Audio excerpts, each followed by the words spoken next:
Friends, welcome back to my channel Prasmit learning point. आज मैं आपको हिंदी पढ़ाने वाली हूँ, जो कि एक वीडियो में हिंदी से बना चुकी हूँ। आज हमारी सेकंड वीडियो है। इसमें मैं वर्ण विचार का सेकंड टॉपिक वर्णमाला पढ़ाऊंगी। वर्णमाला बहुत ही ज़्यादा इंपॉर्टेंट टॉपिक है फ्रेंड्स, इसको आप बारीकी से समझिएगा। अगर आप वर्णमाला से रिलेटेड क्वेश्चंस को सॉल्व कर पाए तो ये बहुत ज़्यादा स्कोरिंग सब्जेक्ट है। इसके बेसिक से क्वेश्चन बहुत ज़्यादा आते हैं। अगर आप किसी भी एग्जाम की तैयारी कर रहे हैं तो बिल्कुल मन लगा के इस वीडियो को देखिएगा और पूरी देखिएगा। अगर आपने बीच में स्किप कर दी तो हो सकता है कोई भी एक पॉइंट आपसे मिस हो जाए, जो कि आपके लिए इंपॉर्टेंट साबित हो सकता है। तो फ्रेंड्स, प्लीज़ आप हमारी वीडियो को पूरी देखें और हमारे चैनल को सपोर्ट करते रहिए। तो स्टार्ट करते हैं हम अपनी आज की वीडियो वर्णमाला, जो कि हमारा आज का टॉपिक है। वर्णमाला, वर्णमाला से सेंस क्या बनता है? वर्णमाला यानी कि आप माला से क्या समझते हैं? माला किस चीज़ों से बनी होती है? किन्हीं भी छोटे छोटे मोती हो सकते हैं, फूल हो सकते हैं। तो यानी कि कोई भी एक छोटी सी, जैसे कि मोती या एक छोटा फूल, इनको मिलाकर क्रमबद्ध तरीके से अगर कोई एक मतलब धागे में पिरो दी जाए तो वो एक माला हो जाती है। यही सेंस है आपका यहाँ पर। यानी कि किसी भी भाषा को लिखने के लिए प्रयुक्त होने वाले वर्णों के क्रमबद्ध समूह को ही वर्णमाला कहते हैं। मैं अपनी डेफिनेशन दोबारा रिपीट कर देती हूँ, आप चाहें तो इसे नोट कर लीजिए। किसी भी भाषा को लिखने के लिए प्रयुक्त होने वाले वर्णों के क्रमबद्ध समूह को वर्णमाला कहते हैं। समझ में आ गया होगा आपको। यानी कि भाषा, हमारी हिंदी भाषा कौन सी लिपि में लिखी जाती है? तो फ्रेंड्स नोट कर लीजिए, हमारी हिंदी भाषा देवनागरी लिपि में लिखी जाती है। देवनागरी लिपि में ये हमारे वर्ण हैं जो प्रयुक्त किए जाते हैं। इन्हीं वर्णों के क्रमबद्ध समूह को ही वर्णमाला कहते हैं। तो आप समझ चुके होंगे कि वर्णमाला की डेफिनेशन क्या होती है और वर्णमाला क्यों इसको बोलते हैं। तो फ्रेंड्स, वर्णमाला में कितने वर्ण होते हैं आपको ये मैं बता दूं। माइंड में कन्फ्यूजन रहता है बहुत से बच्चों के, उस कन्फ्यूजन को बिल्कुल क्लियर कर लीजिए। हमारी वर्णमाला में 52 वर्ण होते हैं, 52। याद कर लीजिए, बहुत ही इंपॉर्टेंट क्वेश्चन है। किसी भी कंपटीशन लेवल की एग्जाम की तैयारी अगर आप कर रहे हैं तो ये क्वेश्चन अक्सर पूछ लिया जाता है कि हिंदी की वर्णमाला में कितने वर्ण होते हैं। तो कितने वर्ण होते हैं?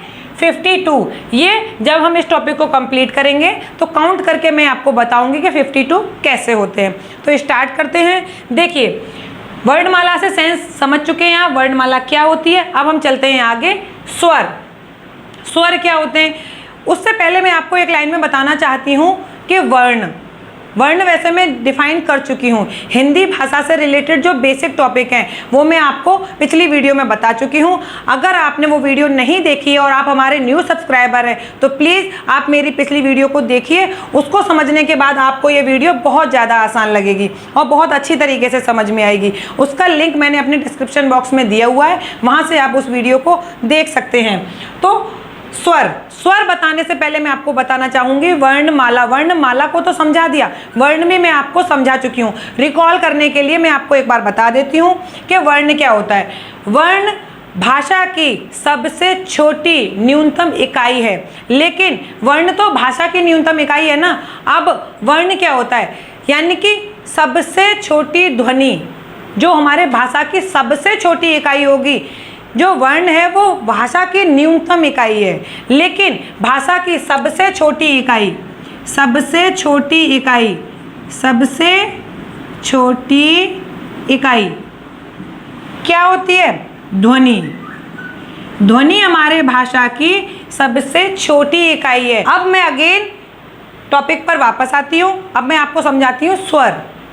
वर्णमाला हमारी स्वर और व्यंजन दो पार्ट में विभाजित है। ये हैं स्वर और ये हैं व्यंजन। अभी मैं इन सभी को आपको डिटेल में समझाऊंगी, उससे वर्णमाला से रिलेटेड कोई भी क्वेश्चन आपसे बिल्कुल नहीं छूटेगा। तो स्वर, स्वर क्या होते हैं? वे ध्वनि जो बिना किसी की सहायता के प्रयुक्त की जाती हैं, वे ध्वनियाँ ही स्वर कहलाती हैं। स्वर के उच्चारण के लिए हमें किसी की आवश्यकता नहीं होती है, किसी अन्य की आवश्यकता नहीं पड़ेगी। जैसे कि व्यंजन को उच्चारण करने के लिए हमें स्वरों की सहायता पड़ती है, अर्थात स्वर के उच्चारण के लिए हमें किसी की भी सहायता नहीं करनी पड़ती है और स्वर के उच्चारण में बिना किसी अवरोध के जो स्वतः ही हमारे मुख से बाहर आए वही ध्वनि स्वर कहलाती है। फॉर एग्जाम्पल मैं आपको प्रोनाउंशिएट करके दिखाती हूँ, बोल के दिखाती हूँ। अ, आ, ई। इसमें किसी भी अन्य की सहायता हमें नहीं पड़ी, जो बिना किसी रुकावट के, बिना किसी अवरोध के हमारे मुख से बाहर आए वो ध्वनियाँ ही स्वर कहलाती हैं। यानी कि स्वर जो होते हैं हमारे, वो वे ध्वनि होती हैं जो बिना किसी की सहायता के ही बोली जाएं, वो ध्वनियाँ हमारी स्वर कहलाती हैं। अब स्वर हमारे कितने प्रकार के होते हैं वो हम अगले टॉपिक में डिस्कस करेंगे। आज हम केवल वर्णमाला से टॉपिक डिस्कस कर रहे हैं। तो फ्रेंड्स, स्वर होते हैं हमारे 11। कितने होते हैं? 11। वर्णमाला 52 होती हैं, स्वर आपके 11 होते हैं। कौन कौन से होते हैं देख लीजिए। अ, आ, ई, उ, री, ए, ओ, औ। 1 2 3 4 5 6 7 8 9 10 11। छोटे आ से लेकर औ, बड़े औ तक के सभी स्वर आपके 11 कहलाएंगे। यही आपके स्वर होते हैं। और ये जो होते हैं अंग और अह, ये हमारे व्यंजन के अंतर्गत आते हैं। स्वर हमारे हमेशा 11 ही होंगे, यानी कि जो मात्राएं लगें। छोटे आ पर कोई मात्रा नहीं होती है, बड़े आ की मात्रा डंडा होती है। ये मात्राएं भी मैं आपको एक वीडियो में एक्सप्लेन कर दूंगी। आज हम वर्णमाला से रिलेटेड टॉपिक को डिस्कस करेंगे, उससे बाहर बिल्कुल नहीं जाएंगे, क्योंकि उससे बाहर जाने पर थोड़ा सा कंफ्यूजन बढ़ जाता है। हमें वो क्रिएट बिल्कुल नहीं करना है। वर्णमाला समझनी है, वर्णमाला के एक एक टॉपिक को समझना है। सबसे पहले वर्णमाला की डेफिनेशन मैंने आपको बता दी, उसके अंतर्गत क्या आता है। वर्ण की डेफिनेशन क्या होती है? वर्ण भाषा की सबसे छोटी इकाई। सबसे छोटी इकाई क्या होती है? ध्वनि। अब मैं आपको यहाँ पर एक चीज़ ये लिख देती हूँ, जो हमारा सीरीज होती है वो क्या होती है, आप इसको नोट कर लीजिएगा। यानी कि ध्वनि हमारी सबसे छोटी इकाई है। ओके फ्रेंड्स, ध्वनि से मिलकर बनता है आपका वर्ण।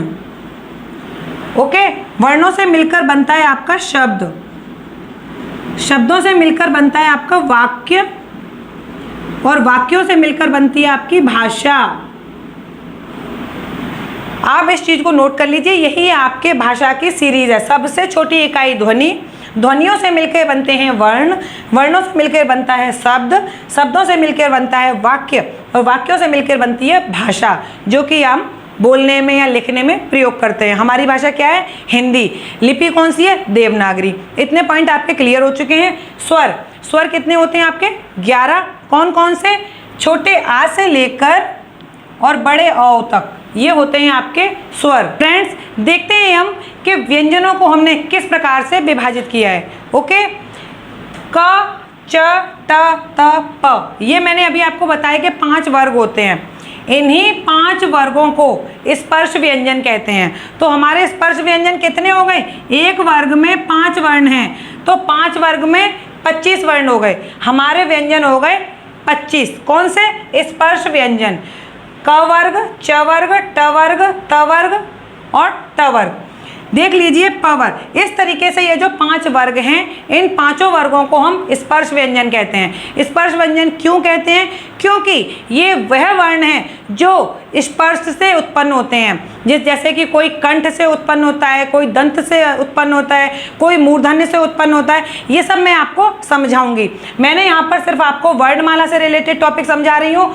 वह स्पर्श व्यंजन, यानी कि ये स्पर्श के साथ उत्पन्न होते हैं, इसलिए इन्हें स्पर्श व्यंजन कहते हैं। ये मैं आपको अगली वीडियो में अपने समझाऊंगी कि किस तरीके से स्पर्श होता है और कौन सा वर्ग या कौन सा वर्ण कहाँ से उच्चारण होता है। उच्चारण के आधार पर व्यंजनों को विभाजित करके हम सीखेंगे। नेक्स्ट वीडियोस को देखने के लिए आप मेरे चैनल को सब्सक्राइब करके ऑल बेल आइकन को दबा दीजिए।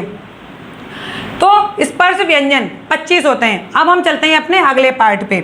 जो पहले मैंने वर्णमाला लिखी हुई थी वो 5-5 के वर्ग में लिखी हुई थी। अब मैंने इसको डिविडेशन के अकॉर्डिंग बांटा है। माँ के बाद आता है य, र, ल, व। ये 4 आपके अंतःस्थ व्यंजन कहलाते हैं। अंतःस्थ व्यंजन कितने होते हैं आपके? 4। क्यों होते हैं ये अंतःस्थ क्यों होते हैं? क्योंकि ये पूर्ण स्पर्श से नहीं बोले जाते हैं। अंतःस्थ इनको बोलने के लिए पूर्ण स्पर्श की आवश्यकता नहीं होती है, इसलिए इन्हें अर्ध स्वर भी बोला जाता है। याद रखिए इस चीज को, क्वेश्चन बहुत ज़्यादा इंपॉर्टेंट है। यूपीटेट और सीटेट की तैयारी कर रहे हैं तो ये क्वेश्चन यूपीटेट में पूछा गया है, ऑप्शन दे दिए जाते हैं और बोला जाता है इनमें से कौन सा अर्ध स्वर है।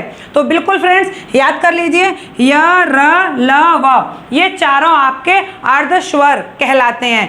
ये जो स्वर होते हैं अर्ध स्वर, स्वर हमारे पूरे हैं, क्योंकि ये पूर्ण स्पर्श करके नहीं बोले जाते हैं इसलिए इनको अर्ध स्वर भी कहते हैं। अर्ध स्वरों के नाम से भी हम इनको जानते हैं। इनकी संख्या है 4। ये चीज आपको समझ में आ गई होगी। आगे देखते हैं, श, श, स, ह इनको बोलते हैं ऊष्म व्यंजन।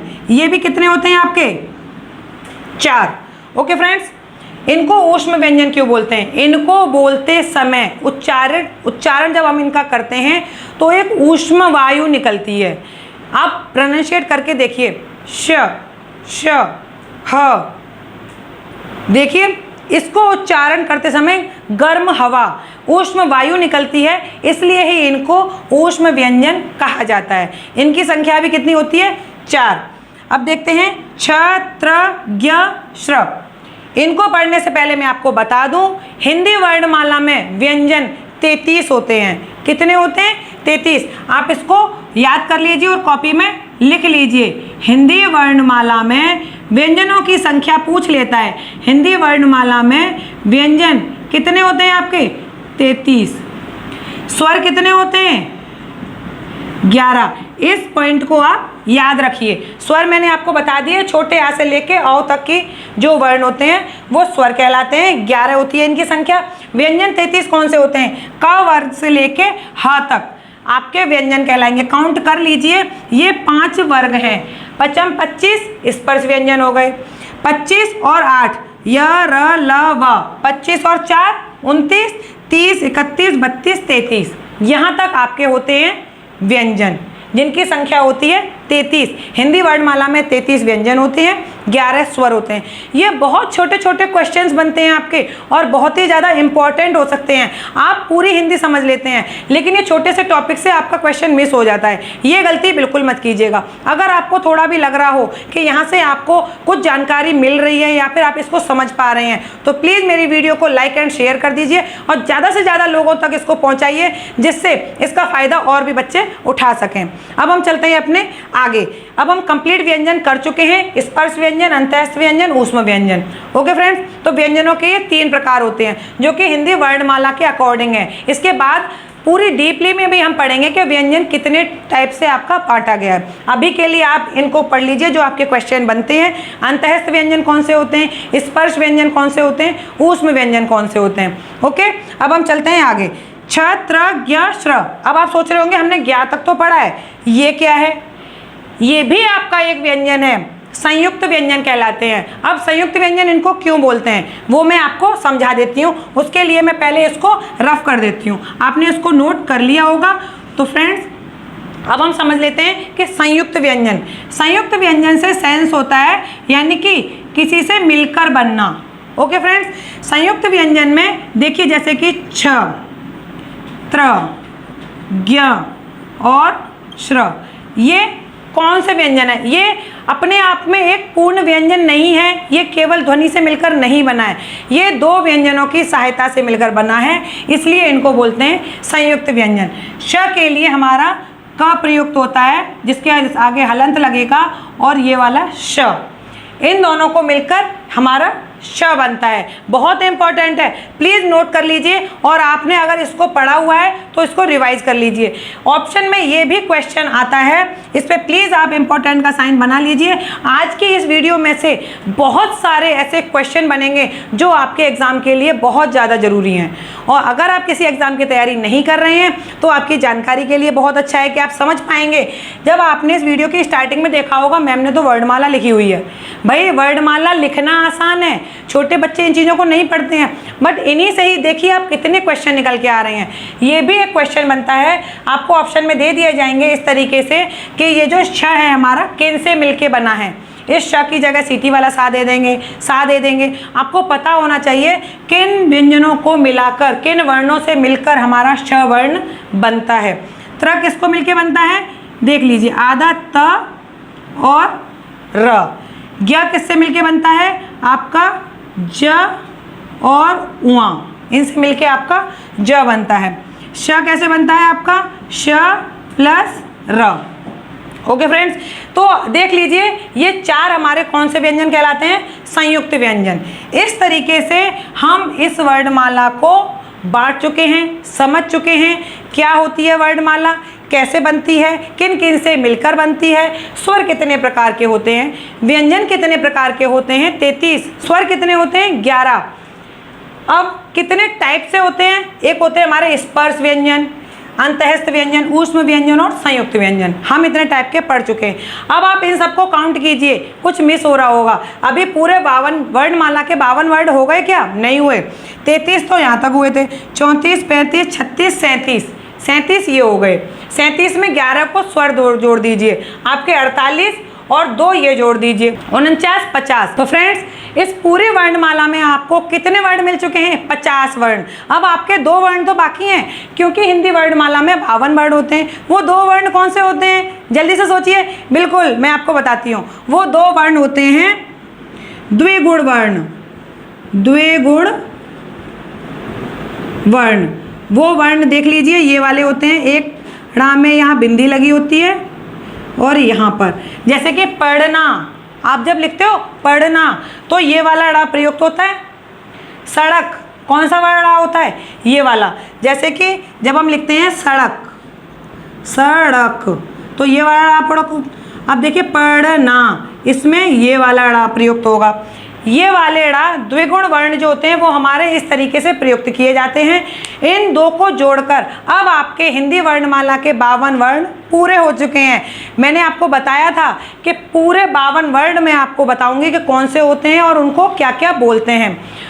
अगेन मैं अपनी वीडियो के लास्ट में एक ही लाइन में पूरे का सार समझा देती हूँ, ध्यान से समझिएगा। अगर आपने ध्यान से समझा होगा तो ये चीज़ें आपको यहीं पर याद हो जाएंगी, घर पर दोबारा पढ़ने की जरूरत बिल्कुल नहीं पड़ेगी। तो ध्यान से सुनिए, वर्णमाला में 52 वर्ण, किन से मिलके वर्णमाला बनती है, स्वर और व्यंजन से। स्वर कितने होते हैं 11, छोटे आ से लेके बड़े अ तक। अंग और अह को बोलते हैं अनुस्वार और अनुनासिक। अब चलते हैं व्यंजन। व्यंजन कितने होते हैं हमारे 33 व्यंजनों में 5 स्पर्श व्यंजन कहलाते, 5 वर्ग जो होते हैं उनको बोलते हैं स्पर्श व्यंजन। 4 अंतःस्थ व्यंजन और 4 ऊष्म व्यंजन। व्यंजन कंप्लीट हो गए। उसके बाद अब आते हैं संयुक्त व्यंजन, ये होते हैं 4। इनकी संख्या कितनी होती है 4। ओके फ्रेंड्स, अब आपके बचे 2 वर्ण, द्विगुण वर्ण, ण और ण। इन दोनों को मिलकर आपके द्विगुण बनते हैं। अब आपके हिंदी वर्णमाला के 52 वर्ण पूरे हो चुके हैं। मैंने इसका रिवीजन करा दिया है। इनसे मिलकर बहुत सारे छोटे छोटे क्वेश्चंस बनेंगे जो कि आप एग्जाम में सॉल्व कर पाएंगे। तो कैसी लगी आपको मेरी आज की वीडियो? अगर आपको समझ में आया हो तो प्लीज़ फ्रेंड्स मेरी वीडियो को लाइक कर दीजिए और मेरे चैनल को सब्सक्राइब कर दीजिए और वीडियो को ज़्यादा से ज़्यादा लोगों में शेयर कीजिए, जिससे कि मेरी वीडियो को मोटिवेशन मिल जाए और आप लोगों को भी इसकी हेल्प के थ्रू आपके फ्रेंड्स के पास इसकी वीडियो पहुंच जाए और वो इसका लाभ उठा सकें। तो फ्रेंड्स वीडियो के लास्ट में मैं आपसे बस इतना ही कहना चाहूँगी, घर पर रहिए, स्वस्थ रहिए। Thank you.